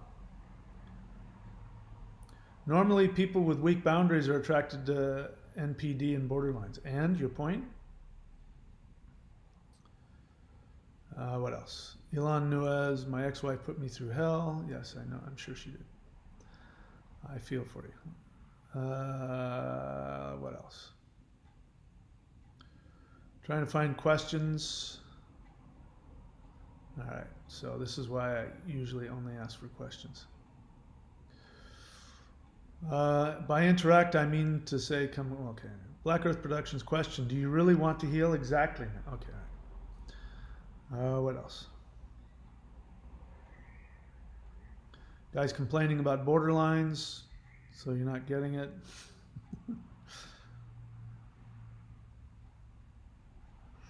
Elon Nuez is in weekly group therapy. Good move. Yeah, group therapy in my experience is right up there. It's, you know, I mean, that's kind of the best therapy you can get. What else?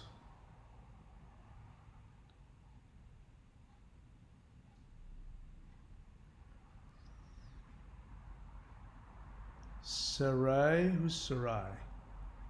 So we got a BPD on here who's talking smack about me? Wait, Lolita. See, this is why I just missed a question. Black Earth Productions, you say you're not codependent.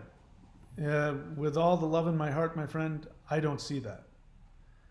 Everything about you screams codependence. I'm not judging you, but it means you don't understand what codependent means. So don't get caught up on the word dependent. That's not what codependent means. So, I mean, since we're here, we got a relationship, it's okay for me to disagree with you, but I respectfully disagree. You sound very codependent. Having said that, codependence is just like borderline personality disorder or alcoholism for that matter. It's one of those things that you have to self-diagnose. And if you're not self-diagnosing yourself as codependent, then Black Earth Productions, there's really nothing that I can help you with. There's nothing this channel will do for you. This channel is for people who've been with borderlines. If you've been with a borderline and you've suffered abuse, you are codependent by definition. So if you are right and you're not codependent, this is not the place for you. It's not going to help you. And if this is helping you, then you might want to rethink that definition. What else? Lolita Neon question, what do you call a person such as yourself who is unconsciously codependent, but after that traumatic relationship became conscious of it and now avoid these what would I call myself? A recovering codependent. Why do I need to call myself something? I don't know. I don't understand how that helps you. The whole point about there's unconsciously codependent. I mean, codependence is unconscious. So is borderline personality disorder. They're all unconscious. Nobody consciously chooses it. Nobody consciously goes, hey, you know what? I know that person's totally incapable of loving me and they're going to tear me to pieces, but you know, I just think that sounds like all that drama sounds like a lot of fun, and I'm kind of bored, and I wanna avoid all my childhood pain, so I'm gonna go go through hell with this person. Nobody consciously jumps into any of this. So to answer your question, I would call myself a recovering codependent.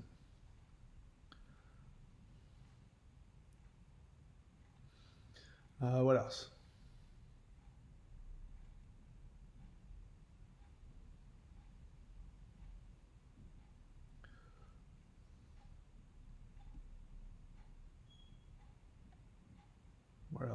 What else? Okay, I don't know who Sarai is. Apparently there's somebody who didn't like what I had to say or thought I was stigmatizing probably borderlines. What else? No, yeah, this is exactly why on my other channel, I only allow questions. This is exactly why. Because I have to scroll through all of the Richard Gurgley question, how do you feel good about yourself leaving someone who is mentally ill? Who stays in their life then if everybody leaves? So Richard Gurgley, my extremely codependent friend. Oh, there's so much about what you just said. How do you feel good about yourself leaving someone who is mentally ill? The assumption is that you are helping them. So that's like saying, how can you, let's say you've got somebody who's addicted to heroin. So you know if you take the heroin away from that person, they're going to go through horrific withdrawals. Right? So that's like you saying, how can you feel good about yourself taking heroin away from the heroin addict? They're not going to like it. They're going to be upset. This is how codependent you are. Number one, you have an inflated sense of self that you think you are the thing that is helping them. You are their drug. You are helping to kill them.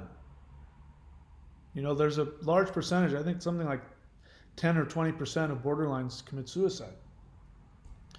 You want to know why? Because they find somebody like you that they believe is going to fix them. They are in such horrific pain, and they see you coming, and you are floating through the clouds with your cape of super empath love, and you're floating down to them, and they believe that you're going to fix them, and guess what? You don't fix them. And they hate you for it, and they lash out at you, and you keep coming back, and they keep falling for you and then hating you, and it gets worse and worse. And the eventual turmoil of the cognitive dissonance within them that you can't fix them might be enough to have them put a gun to their head and blow their brains out. And you would be responsible because you kept going back and you kept trying to force them to get better when they can't get better.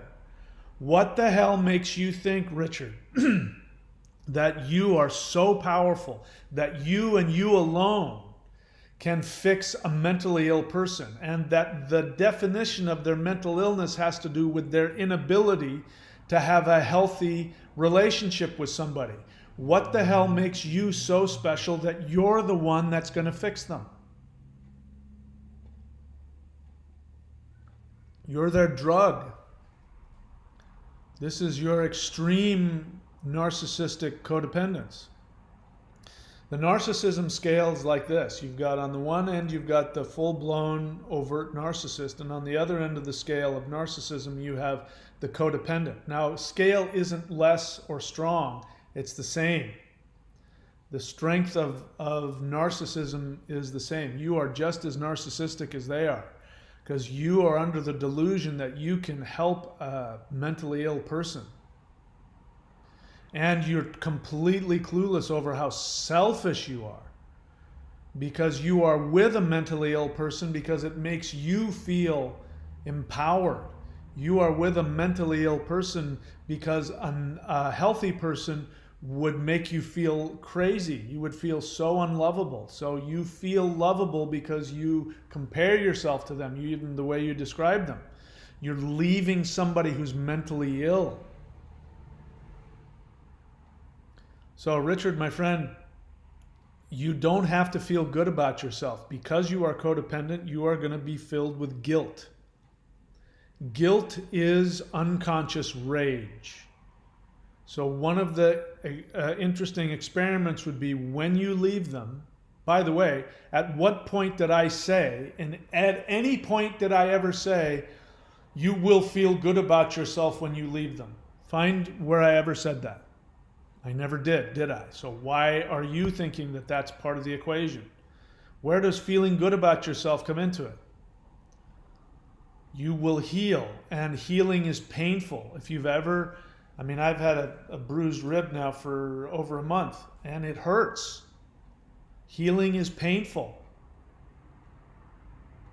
So you won't feel good about yourself when you leave them and go no contact. You will feel horrifically guilty, as well as you will go through withdrawals. But the guilt is your codependence. So you don't feel good about yourself leaving someone who's mentally ill. I'll feel good for that person because I'll know that you're not there with your narcissism trying to keep them insane so that you can have your codependent fix of being with somebody who's so chaotic and self-destructive that you need to be distracted from your own codependent pain. I'll feel better knowing that you've left them, and I know that they'll be in pain, but it's up to them if they want to go seek help. As long as you just say these words, I think you might have borderline personality disorder. You should check that out. But again, that's none of my business. That's up to you. Thank you. I will never have contact with you again. As long as you say it like that, they will remember. The kindest thing was that when you left, they were full of pain over it, and they will be thinking about borderline personality disorder. They may hate you for it, as mine did for me. That was why she split on me, because I told her I thought she had borderline personality disorder. And but now she's never going to forget that. And if she ends up getting therapy because she finally decides to go check out if she has borderline personality disorder, and if she heals, guess who's responsible? Me. I can pat myself on the back. You really want to be the hero? Then leave and tell her you think she has BPD and get the hell out. And then you go and heal with all of your pain and find out how messed up you are, because you didn't get involved with her because you had your shit together. Kent Bancroft, what kind of meditation do you recommend? As I said before, if you click the join button at the super empath level or above, I will teach you the 2 kinds of meditations that I recommend. What else? What else? I am no contact 8 months now, Mike. Good for you. I stepped out. I'm past the fixing part. No, you're not. I just read that you're not. You just said, how do you feel good about yourself leaving someone who is mentally ill? Who stays in their life if everyone leaves? What do you mean you're past the fixing part? You're still thinking about it. If you're past the fixing part, then you would be going, no, it's none of my business. It's her responsibility to get help. And she has the ability to pick up the phone and call somebody for help right now. What do you mean you're over the fixing part? This is the thing. Codependents are so full of shit. I'm talking about myself. When you're in the denial phase, you're so full of shit. No, I worked through it. No, I'm totally over it now. No, you're not. That's the whole thing. You get used to it. This isn't going to ever go away. Your codependence is never going to go away. You may get some healing and you may learn and grow, but it's never going to completely go away. You're not past anything. What else? I was just troubled of leaving somebody that I cared for. Yeah, no, I know. That's called codependence. I know. And I'm not judging you for that. Just don't bullshit me. If you say, I'm still having a hard time letting go, I still feel sad over her and I still feel guilty, I would say, I know. But when you want to being the good codependent, you know what codependence is? It's perfectionism. Codependence, what makes somebody a codependent is at some point in your life, you got the message that your worth is what you do, not who you are. And so you have to be perfect. So if I tell you you need to go and do this and you need to separate so what you're going to do as a codependent is within a week you're going to be all fixed over it and you're going to be like, yep, I'm over it now and don't need to fix them anymore and the pain is all gone and I've totally realized and you're still totally in denial. Alcoholic. I haven't drank in a week and I don't need a beer. I'll never need one again. I don't think I'll ever want a beer again in my life. It's called denial. And we've all been there. So congratulations on doing the work. Sounds like you're doing the work. Keep doing it. Okay, there was a question here. Elon Nua's question. Mike, do you still struggle with the CPTSD from the codependency on a day-to-day basis? That's a good question. Well, I still suffer from some post-traumatic stress from my childhood.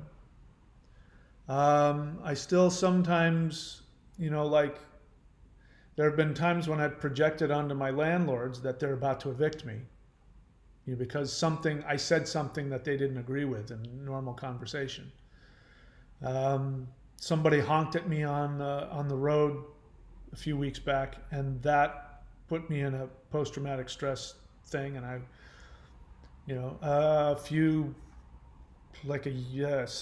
8 months ago, something like that, some guy tried to pick a fight with me on the beach, and I went into PTSD over that for a couple of weeks.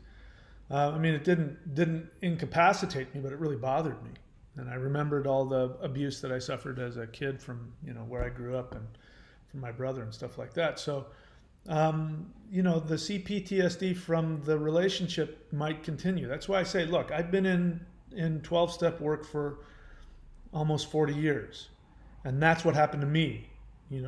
Almost, 38 years into my recovery, I fell into a bear trap called, dating a borderline. So, and it took me 2 months to heal from that relationship. But that I knew what I was doing. I'd been doing it for a long time. So those patterns in my brain were already, well grooved in. If you've never gone to CODA before, never worked the 12 steps, and you jump in there and try and do it, it might take you years. You might suffer from, CPTSD for years. So it's just get settled. It's a long haul. It's a long road. Sorry to say. There's nothing easy or simple or quick about it. All right, what else? Black Earth Productions question. Could you say that a BPD is a major cause point for actual sickness, ailments, physical issues that manifest in terms when it comes to psychosomatics and spiritual warfare? Yes. But it's also, I could say the same thing about codependence, because BPD is a form of codependence. It makes me wonder why you're wanting to focus on the borderline. I'll tell you what I'm just going to be straight with you. It sounds like you're thinking of somebody specific in your life, and your earlier question of what are some of the characteristics. Again, this is a very codependent thing to do if this is what you're doing. You're wanting me to co-sign, yes, your partner has BPD. She has this problem and that problem and this and that. And there's nothing untrue about what you're saying, but the point is, who cares? If she is in fact borderline, she's going to have all kinds of fucked up, crazy issues. That, could be other things. Point is why you're still thinking about her. Why your question isn't about how to heal yourself. This again, you say you're not codependent. This question screams codependence. Just being straight with you, my friend. Yeah, all those things might be true, but so what? Are you still with her? Are you still thinking about her? Why are you still so attached that you need to analyze her? This is about you and about you feeling better. That's what this channel is about. That's why I said, if you're not codependent, that's what this channel is here for. So I'm always going to come back to that. It's going to be about you and your healing. I do launch into BPDs, etc., but the whole point of those is so that people can identify that those people have mentally ill, and I got to get the fuck out. That's the whole point. Let's see. Elon Nua says codependency is essentially when you perform the heavy lifting in relationships. It typically arises due to not receiving unconditional love from a caretaker during childhood.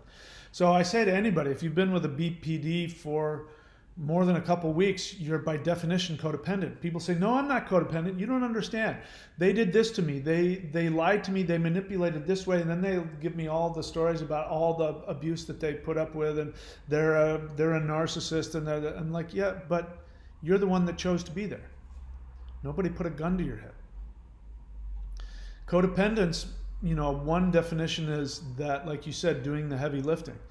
If you are in a relationship with somebody that is dysfunctional and you have to take on extra responsibility to hold the relationship together, by definition, that makes it a codependent relationship. People get all bent out of shape over the word dependent. I'm not dependent on anybody. Well, being alone and not being in a relationship is also a form of codependence. I can't tolerate the thought of being with somebody to such a degree that I'll never date anybody ever again.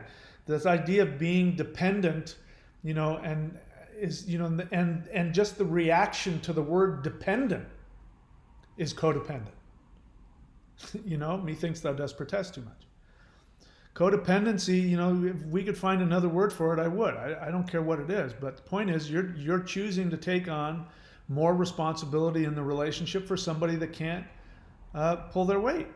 They're dysfunctional on some level, and you have to do something extraordinary to keep the relationship going. You're a codependent.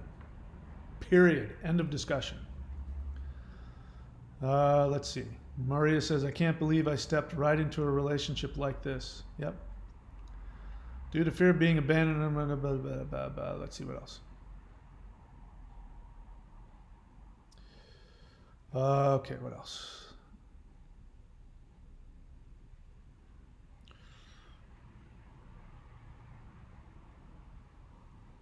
Lolita Nyan question: do you find Eric Byrne's transactional analysis helpful?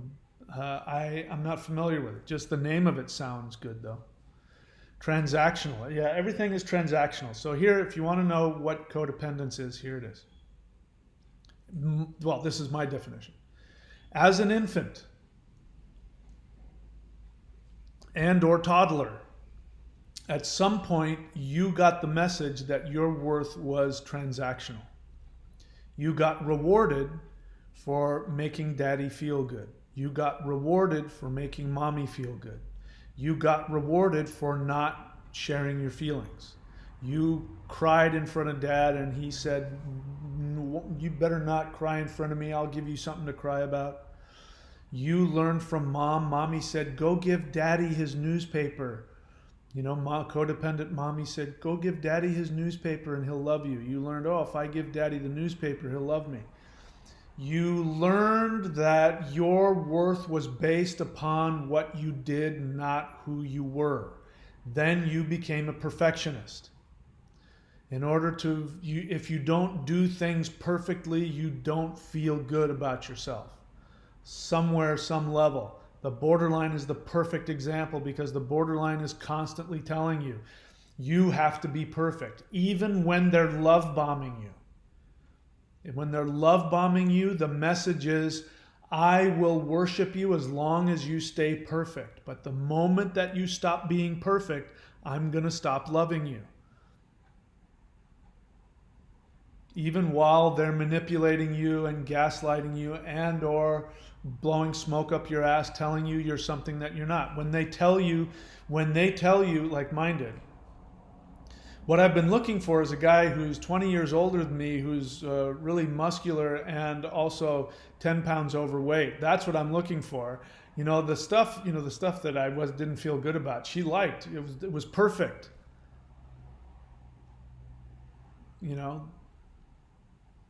But that wasn't what was going on. She was saying, I'm going to make you feel perfect. I'm going to see you as being perfect because I need that. I don't love you for who you are. I don't love you with your faults. In other words, even though all those things are perfect about you, the message is that I love you because there is nothing wrong with you, because you are perfect. And so the underlying message is, oh shit, the moment that I'm not perfect, it's over.